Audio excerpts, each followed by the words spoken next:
Hotel style idli sambar பண்ணலாமா?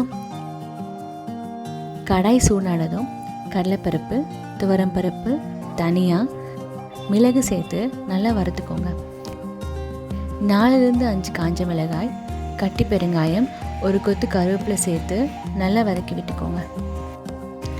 சூடு ஆறுனதும் மிக்சியில் போட்டு நல்லா இந்த மாதிரி பவுடர் பண்ணி எடுத்துக்கோங்க.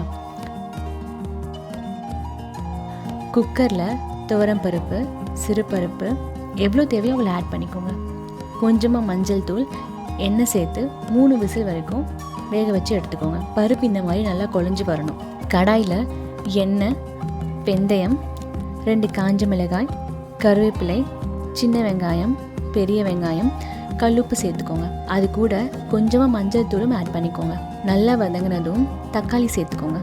குழம்பு மிளகாய் தூள் ஆட் பண்ணிக்கோங்க. நல்லா வதக்கிக்கோங்க. தண்ணி சேர்த்து நல்லா கொதிக்க விடுங்க. கொதித்து வந்ததும் வேக வச்சுருந்த பருப்பு இதில் ஆட் பண்ணிக்கோங்க. ஒரு 2 நிமிஷம் கொதிக்க விடுங்க. உப்பு இல்லைன்னா இந்த ஸ்டேஜில் ஆட் பண்ணிக்கோங்க. நம்ம அரைச்சி வச்சுருந்த சாம்பார் பவுடர் 2 ஸ்பூன் தண்ணியில் கலந்து ஆட் பண்ணிக்கோங்க. டைரெக்டாக சேர்த்துடாதீங்க, பவுடர்லாம் கட்டி கட்டி ஆகிடும். இன்னும் கொஞ்சம் சாம்பாரில் தண்ணி வேணும்னா சேர்த்துக்கோங்க. நல்லா கை நிறைய கொத்தமல்லி தூவி ஸ்டவ் ஆஃப் பண்ணிவிடுங்க.